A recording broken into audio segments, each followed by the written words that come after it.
Okay.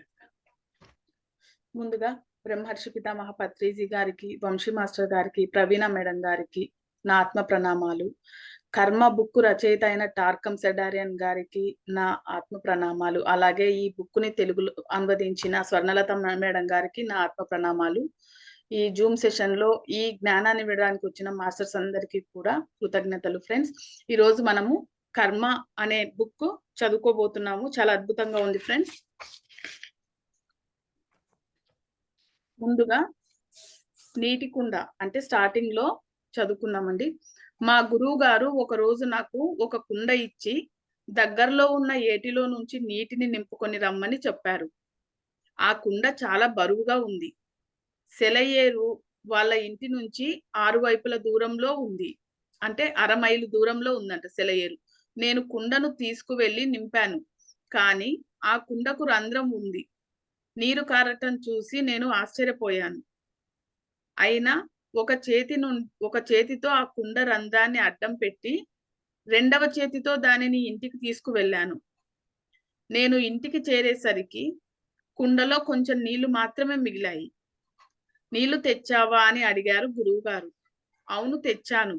కానీ కుండకు రంధ్రం ఉండి బాగా నీరు కారిపోయాయి అన్నాను. అవును అంటూ గురువుగారు గట్టిగా నవ్వసాగారు. హఠాత్తుగా నవ్వడం ఆపి, అదే చాలా మంది ఎన్ని చెప్పినా ఆ రంధ్రాల నుండి కారిపోవటం వల్ల ఏమీ మిగలకపోవటం, భయం, కోపం, అసూయ, పగ, అసహ్యం, స్వలాభం, భూమికి అంటిపెట్టుకొని ఉండే కోరికలు, వంచన, గర్వము ఇవే ఆ రంధ్రాలు. ఆ రంధ్రాలు ఒక మనిషి తలకి పడే తలకి పడితే దానిని నిలపటం అసాధ్యం. చదువు. చదువుకునే రోజుల్లో చెప్పిన ఎన్నో విషయాలు నేను మర్చిపోయాను కానీ కుండ గురించి చెప్పినది మాత్రం గుర్తుంచుకున్నాను. తర్వాత నిర్వచనాలు. ప్రకృతి ఆ యొక్క హోల్స్ ఏవేంటి? మళ్ళీ ఒకసారి చదువు. భయం, కోపం, అసూయ, పగ, అసహ్యం, స్వలాభం, భూమికి అంటిపెట్టుకొని ఉండే కోరికలు అంట. వంచన, గర్వము ఇవే ఆ రంధ్రాలు అట. ఈ రంధ్రాలు ఒక మనిషి తలకు పడితే దానిని నిలపటం అసాధ్యము.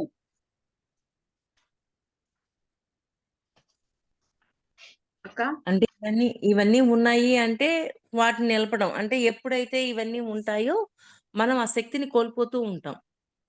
ఆ శక్తిని కోల్పోకుండా చేసుకోవాలి అంటే ఆ రంధ్రాలు ఉండకుండా చూసుకోవాలి.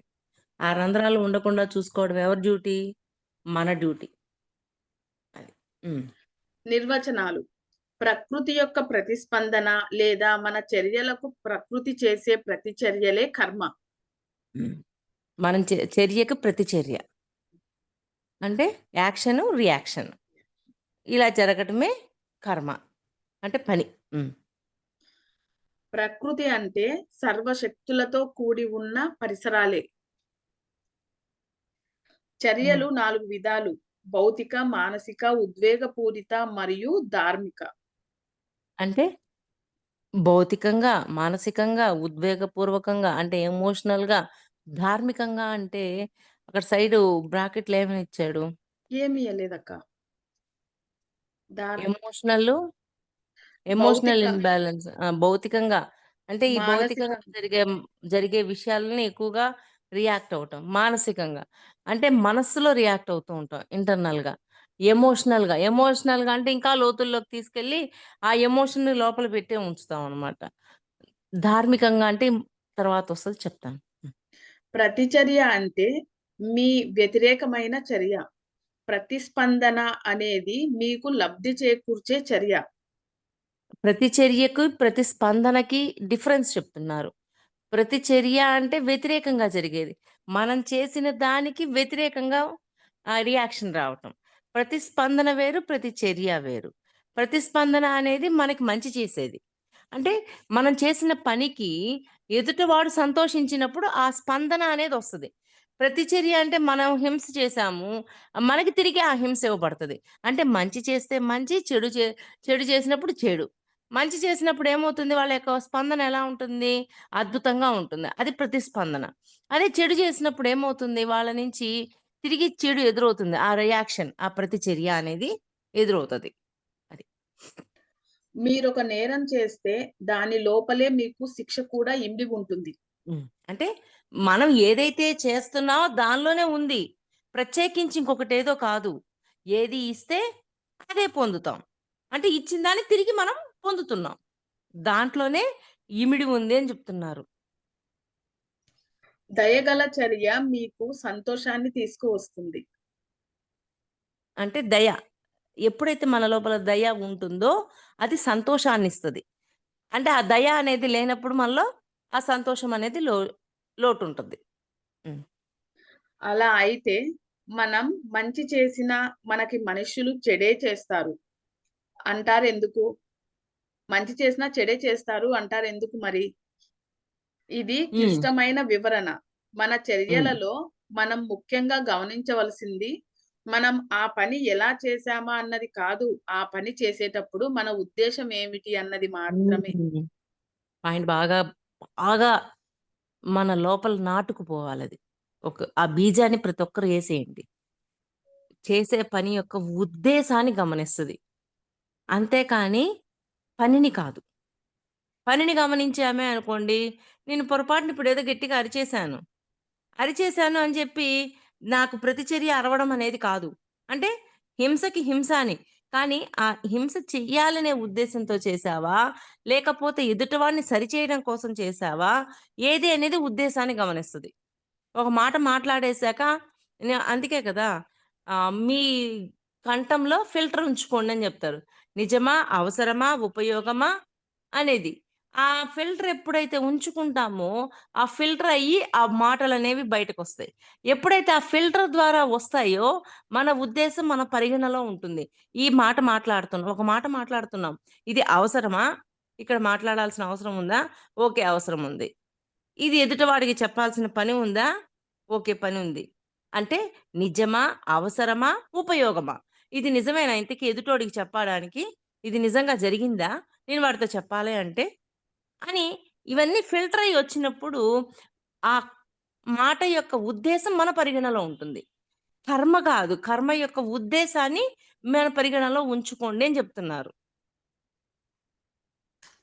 మంచిగా కనపడటం మాత్రమే మంచితనం కాదు. చెడ్డగా హ్మ్. కనపడటం అనేదే అంత అంతరంగంలో మాలిన్యాన్ని రుజువు కాదు. మళ్ళీ చదువు. మంచిగా కనపడటం మాత్రమే మంచితనం కాదు. చెడ్డగా కనపడటం అనేది అంతరంగంలో మాలిన్యానికి రుజువు కాదు.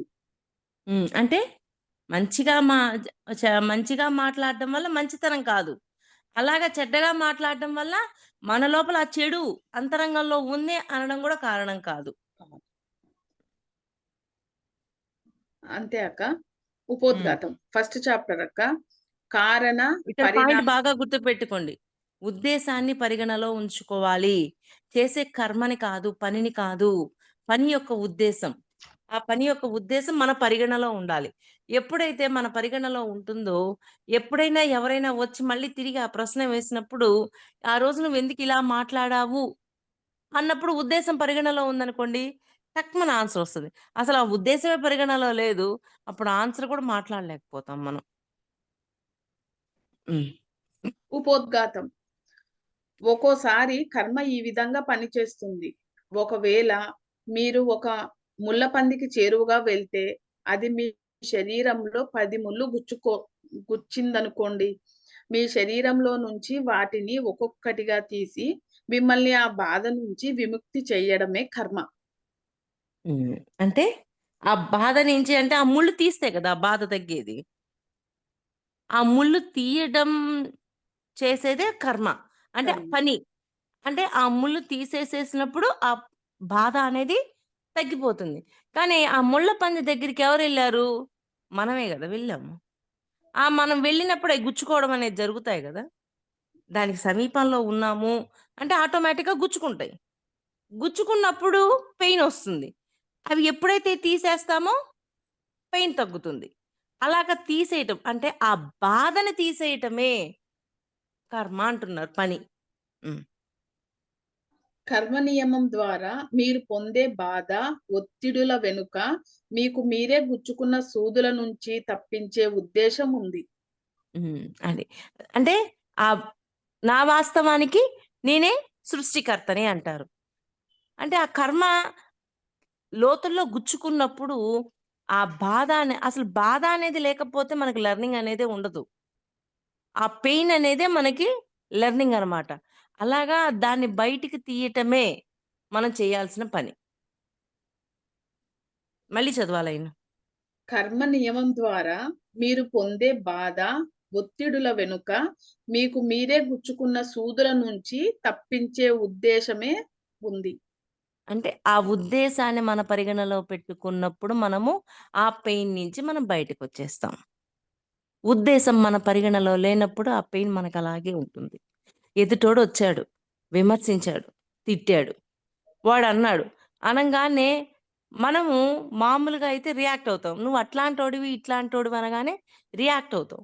కానీ మన ఉద్దేశం మన పరిగణలో ఉన్నప్పుడు, మనల్ని మనం చెక్ చేసుకున్నప్పుడు, మనం అలా లేము అని మనకర్థమైనప్పుడు ఎదుటివాడి యొక్క మాటకి మనం ఏ విధంగా రియాక్షన్ చూపించం. ఎలాగా? ఉద్దేశం మన పరిగణలో ఉంది. మన క్లారిటీలో మనమున్నాము. అందుకని ఎదుటివాడు ఎలా మాట్లాడినా వాడి పరధర్మంలోకి మనం వెళ్ళకూడదు. మన స్వధర్మంలోనే మనం ఉండాల. మన స్వధర్మంలో ఉండి వాడు అన్నది ఒక్కసారి చెక్ చేసుకోవచ్చు. నిజమా? ఎందుకొచ్చి వీడంటున్నాడు? నేనేమన్నా అలా ఉన్నానా? అని చెక్ చేసుకోవచ్చు. చెక్ చేసుకొని అలా ఉంటే సరే, లేకపోతే మార్చుకొని అక్కడికి ఎదుటవాడు మాట్లాడిన మాటకి ప్రతిచర్య ఇవ్వకుండా వదిలేయాల. యాక్షన్‌కి రియాక్షన్ ఇవ్వకుండా వదిలేయాల.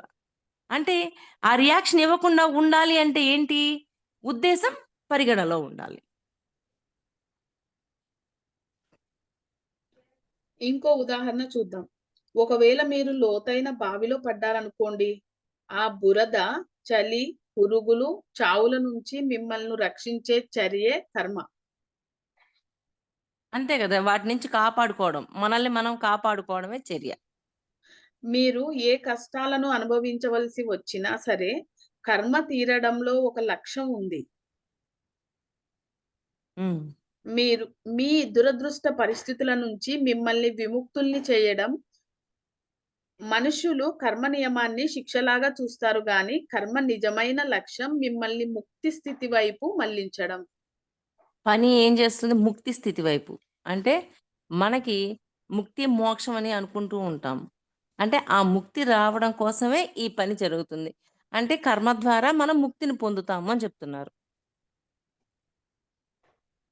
మౌలికంగా కర్మ అనేది ఒక స్నేహ సూత్రం. అది మిమ్మల్ని పూర్తి వినాశనం నుండి రక్షిస్తుంది. ఒకవేళ మీరు ఎవరికైనా 20,000 ఇవ్వవలసి ఉన్నారనుకోండి. దానిని మీరు 6 నెలల లోపల తీర్చలేకపోతే చెరసాలలో పెడతారు. కర్మ ఏం చేస్తుందంటే, అప్పు తీర్చడం కోసం మీరు నానా రకాల ఇబ్బందులు పడి పని చేసేటట్లు చేస్తుంది. మీరు కేవలం మీరు ఎంత కష్టపడుతున్నారు అన్న దానిని గురించి మాత్రమే ఆలోచిస్తే, కర్మను దండనగా భావిస్తారు. కానీ, అది మిమ్మల్ని శాశ్వతమైన వినాశనం నుంచి రక్షిస్తూ మీకు ఉపకారమే చేస్తుంది. హ్మ్. అంటే ఆ పని మనకు ఉపకారాన్నే చేస్తుంది. అది మళ్ళీ ఇంకొక్కసారి చదువు. మౌలికంగా కర్మ మాస్టర్స్ అనేది బాగా వినండి. బాగా వినండి. హ్మ్. మౌలికంగా కర్మ అనేది ఒక స్నేహ సూత్రం. అది మిమ్మల్ని పూర్తిగా వినాశనం నుండి రక్షిస్తుంది. ఒకవేళ మీరు ఎవరికైనా 20,000 ఇవ్వవలసి ఉన్నారనుకోండి. దానిని మీరు 6 నెలల లోపల తీర్చలేకపోతే చెరసాలలో పెడతారు. కర్మ ఏం చేస్తుందంటే, అప్పు తీర్చడం కోసం మీరు నానా రకాల ఇబ్బందులు పడి పని చేసేటట్లు చేస్తుంది. మీరు కేవలం మీరు ఎంత కష్టపడుతున్నారు అన్న దానిని గురించి మాత్రమే ఆలోచిస్తే, కర్మను ఒక దండనగా భావిస్తారు. కానీ, అది మిమ్మల్ని శాశ్వతమైన వినాశనం నుంచి రక్షిస్తూ మీకు ఉపకారమే చేస్తుంది. అంటే అక్కడ కర్మ చేయకపోతే ఆ అప్పు తీర్చం గదా! అప్పు తీర్చాలి అంటే పని చేయాలి గదా!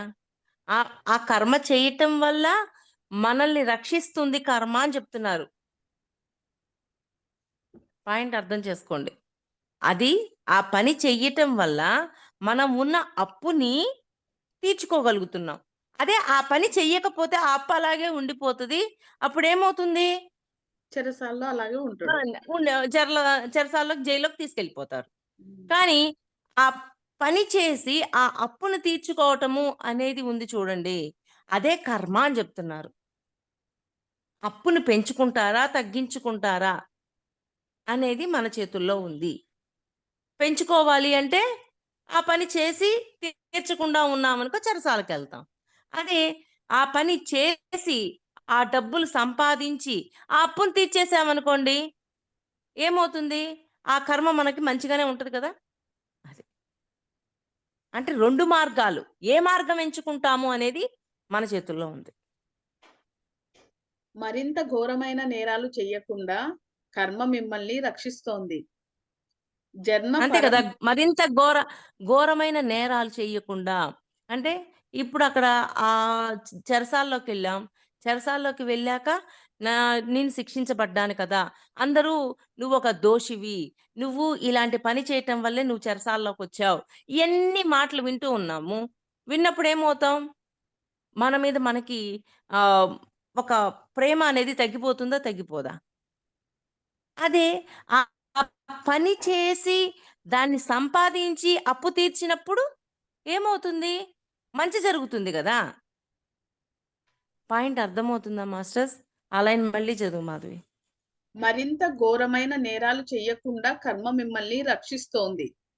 జన్మ అంటే పరంపరలో అక్కడికి పోయాక దోషిగా ఉండి, దోషివి అని చెప్పి అందరూ చెప్పటం వల్ల ఇంకా నేరమైన ఇంకా ఆ లోపల ఆవేశం పెరిగిపోద్ది. కోపం పెరిగిపోద్ది. ఇంకా రివెంజ్ తీర్చుకుంటుంటాం. ఇంకా రివెంజ్ పెంచుకుంటుంటాం. బయటకొచ్చి వాడిని చంపాల. వాడి వల్లే నా జీవితం ఇట్టయింది. ఇవన్నీ ఇట్లాంటి ఘోరాలన్నీ జరగకుండా కాపాడిందా లేదా కర్మ పని.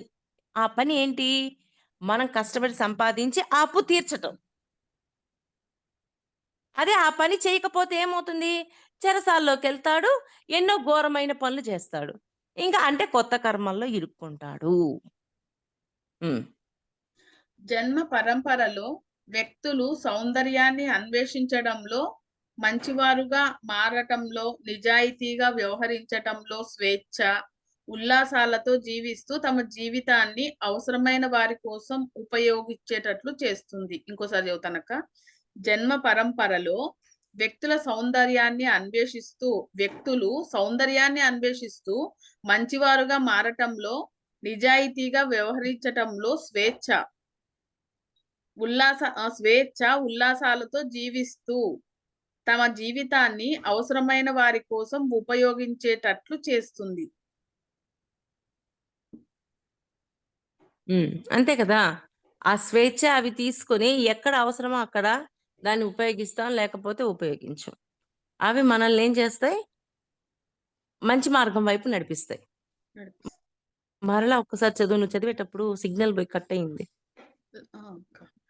మరింత ఘోరమైన నేరాలు చెయ్యకుండా కర్మ మిమ్మల్ని రక్షిస్తోంది. జన్మ హ్మ్. పరంపరలో వ్యక్తులు సౌందర్యాన్ని అన్వేషించటంలో, మంచివారుగా మారటంలో, నిజాయితీగా వ్యవహరించడంలో, స్వేచ్ఛ, ఉల్లాసాలతో జీవిస్తూ తమ జీవితాన్ని అవసరమైన వారి కోసం ఉపయోగించేటట్లు చేస్తుంది. హ్మ్. తమ జీవితాన్ని అవసరమైన వారి కోసమే ఉపయోగిం ఉపయోగించేటట్లుగా చేస్తుంది. అది. అంతేకాకుండా సేవానిరతిలో తమను తాము అర్పించుకునేటట్లు మార్గదర్శకత్వం నేర్పుతుంది. హ్మ్. అది సంపూర్ణ విముక్తి కోసం సహన నియమానికి సహచర నియమం. సహన నియమానికి సహచర నియమం. మళ్ళీ చదువు ఆ లైను. అది పైనుంచి కొంచెం పైనుంచి చదువుతున్నా. అంతేకాకుండా సేవానిరతిలో తమను తాము అర్పించుకునేటట్లు మార్గదర్శకత్వం నేర్పుతుంది. హ్మ్. అది తమని తాము అర్పించుకునేటట్లుగా మార్గదర్శకత్వం అంటే తమను తాము అర్పించుకోవడం అంటే ఆ ఏకత్వంలోకి వెళ్ళే కొద్దీ ఆ నేను నాది అనేది వదిలేసేసి మనము వెళ్ళిపోతూ ఉంటాం ముందుకి. హ్మ్. అది సంపూర్ణ విముక్తి కోసం సహన నియమానికి సహచర నియమం. ఉమ్, మనం పరిగణలోకి తీసుకోవలసిన విషయం ఇంకొకటి ఉంది. కర్మ నియమము మన మేధస్సును, ప్రేమను, ఇచ్ఛాశక్తిని బలోపేతం చేస్తుంది. ఉమ్, కర్మ జీవితం నియమం అంటే ఉమ్, ఎటువంటి కర్మ చేయటం వల్ల ఇవన్నీ వస్తాయో మనం తెలుసుకోగలుగుతాం. జీవితంలో ఎక్కువ ఇబ్బందులకు గురి అయిన వాళ్ళు కర్మ సిద్ధాంతం గురించి ఎక్కువ తెలుసుకొని తమ రాబోయే జన్మలో గత జన్మల చర్యల ద్వారా ఇబ్బందులకు గురి అవుతున్న వారికి వాటిని అధిగమించడానికి కావలసిన జ్ఞానం ఇవ్వటం కోసమే జీవిస్తూ, పనిచేస్తూ త్యాగశీలుగా ఉంటారు. ఓకే, బాగుందిలే. కర్మను అంటే కర్మ సిద్ధాంతం గురించి వాళ్ళు ఎన్నో కష్టాలు పడి ఆ కర్మ సిద్ధాంతం పట్ల అవగాహన తెచ్చుకుని ఆ అవగాహన అందరికీ అందిస్తూ ఆ అవగాహనకి తగ్గట్లుగా వాళ్ళకి ఆ క్లారిటీలు ఇస్తూ వాళ్ళని కూడా ఆ కర్మల్లో ఇరుక్కోనేయకుండా ముందుకు తీసుకెళ్తూ ఉంటారు. వాళ్ళ జీవితాన్ని త్యాగం చేస్తూ ఉంటారు దానికోసం. కర్మను కారణ పరిణామ నియమంగా వివరించవచ్చు. కారణ పరిణామాలను ఒకదాని తర్వాత ఒకటి వరుసగా పొందుపరుచుకున్న పూసల దండగా దానిని అభివర్ణిస్తే మరింత అర్థవంతంగా ఉంటుంది. కారణ పరిణామం కర్మ కారణ పరిణామ నియమంగా వివరించవచ్చు. కారణ పరిణామ నియమంగా వివరించవచ్చు.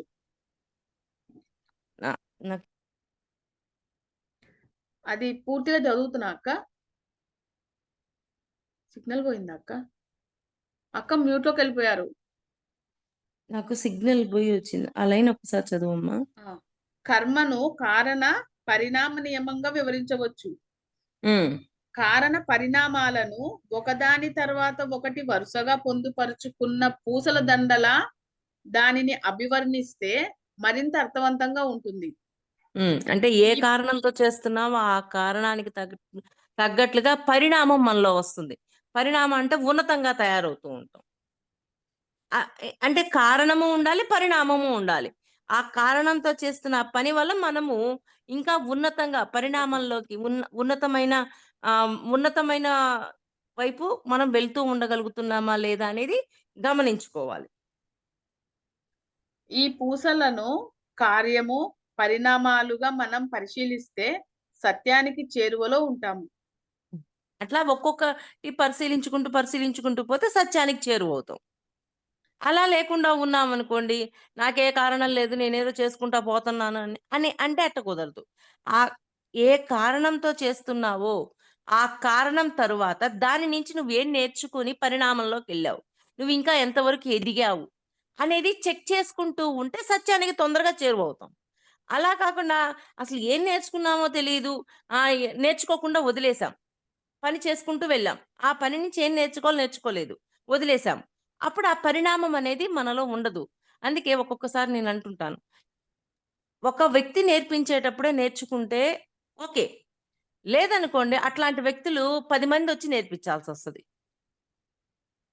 అలాగా ఆ కారణము, పరిణామము ఇవి 2 ఉన్నప్పుడు సత్యానికి తొందరగా చేరువవుతాం. ఆ నేర్చుకోవడం అనేదే లేనప్పుడు అసలు సత్యానికి ఎక్కడ చేరువవుతాం? అది. ఈ పూసలను కార్యము, పరిణామాలుగా మనం పరిశీలిస్తే సత్యానికి చేరువలో ఉంటాం. ప్రతి పరిణామానికి నేర్చుకోవడం అనేది చేయకపోతే మళ్ళీ సత్యానికి దగ్గర అవ్వవు. అందుకని ప్రతి క్షణము నేర్చుకోవటమే. అంటే ప్రతి ఒక్క పనిని నేర్చుకోవటమే అంటున్నారు. అంతే. ఆ ప్రతి పని నుంచి ఏం నేర్చుకున్నామో ఆ పని, ఇప్పుడు ఒక అన్నదానం చెయ్యాలి అనుకున్నాం. ఓకే, ఆ పని చేయాలనుకున్నాం. ఆ పనిలో మనము అన్నదానానికి అందరినీ పిలిచాం. ఓకే, అన్ని వంటలు అన్ని చేసి పెట్టాం, వచ్చారు, అందరికీ వడ్డన చేసి పెట్టాం, అన్ని పెట్టాం. పోయేటప్పుడు మళ్ళీ ఒకసారి ఎస్టిమేట్ చేయాల, ఈ మనం చేసిన ఈ వంట అందరికీ అందించబడిందా లేదా, అందరికీ సరిపోయిందా లేదా, ఎవరికైనా ఏమైనా లోటు వచ్చిందా అనేది మళ్ళీ గమనించుకుంటాం. నెక్స్ట్ టైం వచ్చినప్పుడు ఇంకొంచెం మెరుగ్గా చేస్తాం. అలాగా మనము చేసుకుంటూ, నేర్చుకుంటూ, చేసుకుంటూ వెళ్తున్నప్పుడు మన లోపల ఆటోమేటిక్‌గా పరిణామం వస్తుంది. అలా సరేలే చేశాను. అందితే అందింది, అందకపోతే అందకపోయింది. నాకేం సంబంధం లేదు అని నేను వదిలేసాననుకోండి, అప్పుడెలా ఉంటుంది? అక్కడ పరిణామం అనేది ఉండదు. వచ్చినోళ్ళు సాటిస్ఫాక్షన్‌తో ఉండరు. వెళ్ళిపోతారు. అది. ప్రతి పరిణామానికి ఒక కారణం ఉంటుంది. అట్లాగే అది పని చేసేటప్పుడు ప్రతి పరిణామము ఒక కారణంగా మారుతుంది. అంతే. ఒకదానికి ఒకటి ఇంటర్‌లింక్ అయ్యుంటాయి. కారణము, పరిణామానికి మధ్య ఇంటర్‌లింక్ ఉంటుంది. ఈ ఏ కారణంతోటి ఏ కార్యాన్ని ఎప్పుడైతే చేస్తామో మనలో పరిణామం వస్తుంది. అసలు పరిణామం గురించి ఆలోచనే లేదు. నేను నేర్చుకోవాలనే ఆలోచనే లేనప్పుడు కా క ఏ కార్యము చెయ్యము. గమ్మున కూర్చుంటాం. అలాగా అవి 2 ఒకదానికొకటి ఇంటర్‌లింక్ అయ్యున్నాయని చెప్తున్నారు. ఏ సంఘటన అయినా అంటే సరే నేను నేర్చుకోవాలి, నేర్చుకోవాలి, నేర్చుకోవాలి అనుకుంటున్నాను. నేర్చుకోవాలి అన్నప్పుడు ఎన్నెన్నో ఎదురవుతూ ఉంటాయి. అవి నేర్చుకోవడానికి నేను ముందుకు వెళ్ళాలా. ముందుకు వెళ్ళి అక్కడ ఆ పని చేస్తే అక్కడ ఏం నేర్చుకోవాలో నేర్చుకోగలుగుతాను. నేర్చుకోవాలనుకుంటే సరిపోదు. దాని యొక్క ప్రయత్నము అన్నీ చెయ్యాల. ఆ ప్రయత్నము ఇవన్నీ లేనప్పుడు కార్యం గూడా ఉండదు గదా! అలా. పరిణామం, కార్యం ఒకదానికి ఒకటి ఇంటర్‌లింక్ అయ్యుంటాయి అని చెప్తున్నారు. ఏ సంఘటన అయినా సరే అనేక కారణాల పరిణామం. అలాగే ఏ కారణమైనా ఆ పరిణామపు ఫలితమే. అంతే. ఒకదానికొకటి లింక్ అయ్యుంటాయి. మనం మురికి ఆలోచనలు చేసినా, ఎవరినైనా ఇబ్బందికి గురి చేయాలనుకున్నా, ప్రతికూల ఉద్వేగాలను పోషించినా, నేరాలు, హింస, దురాశను ప్రేరేపించే అహంకారపూరిత చర్యలు జరిపినా 3 రకాల ప్రతిచర్యలను ఎదుర్కొంటాము. అంతే. వాటిలో మొదటి ప్రతిచర్య కర్మ సిద్ధాంతానికి చెందినది. ఏ స్థాయిలో ఎటువంటి చర్య చేసినా అది కర్మ చిట్టాలో నమోదు కాబడి ఆ చర్య ఉదాహరణకు నేరమనుకోండి. ఆ చర్య చేసిన వారికి ఉత్తమ ఫలితం ఇవ్వటం కోసం ఎప్పుడు ఏ విధంగా పనిచేయాలన్నది కర్మ నియమం నిర్ణయిస్తుంది. మళ్ళీ చదువు అది కర్మ సిద్ధాంతం. దాని పై వాటిలో లైన్ కూడా చదువు. హ్మ్. వాటిలో ఆహ్, 3 రకాల ప్రతిచర్యలను ఎదుర్కొంటారు. అది కూడా హ్మ్. పైనుంచి చదవాలక్క. ఆ! మనం మురికి ఆలోచనలు చేసినా, ఎవరినైనా ఇబ్బందికి గురి చేయాలనుకున్నా, ప్రతికూల ఉద్వేగాలను పోషించినా, నేరాలు, హింస, దురాశను ప్రేరేపించే అహంకారపూరిత చర్యలు జరిపిన 3 రకాల ప్రతిచర్యలను ఎదుర్కొంటాము. హ్మ్. వాటిలో మొదటి ప్రతిచర్య కర్మ సిద్ధాంతానికి చెందినది. ఏ స్థాయిలో ఎటువంటి చర్య చేసినా అది కర్మ చిట్టాలో నమోదు కాబడి, ఆ చర్య ఉదాహరణకు నేరమనుకోండి. ఆ చర్య చేసిన వారికి ఉత్తమ ఫలితం ఇవ్వడం కోసం ఎప్పుడు ఏ విధంగా పనిచేయాలన్నది కర్మ నియమం నిర్ణయిస్తుంది. కర్మ యొక్క నియమం. అంటే మంచివైతే మంచి, చెడైతే చెడు. కానీ ఇవన్నీ చిట్టాలోకెళ్తాయి. పని ఏ కర్మైతే చెయ్యాలి అనుకుంటున్నామో, ఆ కర్మ మాత్రం చిట్టాలోకెళ్ళిపోతుంది. దాని యొక్క ప్రతిచర్య అనేది మనం చేస్తున్న కర్మ మీద ఆధారపడి ఉంటుంది. హ్మ్. రెండో ప్రతిచర్య ప్రతి పని శూన్యంలో అగ్నిని తాకి దానిలో కరిగిపోతుంది. ఆ శూన్యంలో అగ్నిని అగ్నిని తాకి తాకి దానిలో కరిగిపోతుంది. అంటే కర్మ చేస్తాము. కర్మ యొక్క ఫలితం మీద దృష్టి పెట్టము. దృష్టి పెట్టకుండా ఉండటం. అంటే ఫలితం మీద దృష్టి లేనప్పుడు అది కరిగిపోతుందా లేదా? అంటే మన మన దృష్టి పెట్టనప్పుడు ఆ ఫలితం మీద కర్మ చేస్తూ హాయిగా వెళ్ళిపోతూ ఉంటాం. అదే ఫలితం మీద దృష్టి పెట్టామనుకోండి, నాకు ఫలితం రాలేదే అనే బాధనిస్తాం. బాధొస్తుందనమాట. అది. హ్మ్. ఆ పని కనుక సహనియమంతో, ఏకత్వంతో ఉంటే హ్మ్. దానిని దాని శక్తిని పొందుతుంది. అంటే ఆ ఏకత్వంలో ఉండి, ఆ స్నేహాన్ని, ఆ హెల్ప్‌ని మనం ఎప్పుడైతే చూసుకుంటూ ఉంటామో, అప్పుడు అనిపిస్తదనమాట. అది. అలా కాక అది శక్తిగా మారుతది. లేకపోతే అది శక్తిగా మారదు. అలా కాకపోతే వ్యక్తి అధిరోహిస్తున్న ఆధ్యాత్మిక అల్లికను ఆ అగ్ని ఛిద్రం చేస్తుంది. అగ్ని మనల్ని ఛిద్రం చేస్తది. ఛిద్రం ఎందుకని? చేస్తుంది ఆ! మనం చేస్తున్న పనిని బట్టి, బట్టి. కర్మను బట్టి. మనలో ప్రతి ఒక్కరూ మన చైతన్యాన్ని విస్తరించుకుంటూ, కొత్త విషయాలను సాధించే వైపు నడుస్తూ, మన ఉన్నత ఆశయాలు, కలలకు మార్గం నిర్మించుకుంటూ శ్రమిస్తాం. మన చైతన్యాన్ని విస్తృతం చేసుకోవడానికి పనులన్నీ చేస్తూ ఉంటాం. మనం ఉన్నత ఆశయాలు, కలలు వీటన్నింటిని మనం నేర్చుకుంటూ అంటే ఒక ఆశయాన్ని పట్టుకున్న ఆ ఆశయాన్ని పూర్తి చేస్తూ ఉంటాం. ఇలా పూర్తి చేస్తూ ముందుకెళ్తాం. మనం హానికరమైన చర్యలు చేసినట్లయితే, ఈ మార్గం అగ్ని వల్ల దహించబడుతుంది. మూడవ చర్య లైన్ ఏంది? హానికరమైన చర్యలు చేసినట్లయితే ఈ మార్గము అగ్ని వల్ల దహించబడుతుంది. అంటే అగ్ని వల్ల దహించబడుతుంది.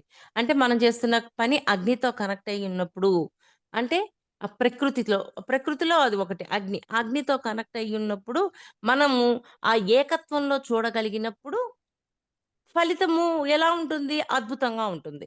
కానీ హానికరమైనవి చేసినప్పుడు అగ్ని తీసుకోదు కదా! మరి మన లోపల దుర్గుణాలున్నాయి. మరి అరిషడ్ వర్గాలతోటి, వాటితోటి చేస్తూ ఉన్నాం. ఆ చేస్తూ ఉన్నప్పుడు అవన్నిటిని అగ్నిదేవుడు స్వీకరించలేడు. ఆ స్వీకరించలేనప్పుడు దాని యొక్క ఫలితం అనేది మళ్ళీ మనమే తిరిగి పొందాల్సొస్తది. మూడవ ప్రతిచర్య శూన్యంలోకి విసిరినది కింద పడటంలా శూన్యంలోకి విసిరినది కింద పడటం లాంటిది. మన చర్యలు కొందరు వ్యక్తులు లేదా సమూహాలపై వారిని గాయపరచటానికి గనుక ఉపయోగించినట్లయితే మనం గట్టి ఎదురు దెబ్బని బలహీనపడి చీకటి శక్తుల లక్ష్యంగా మారుతాయి.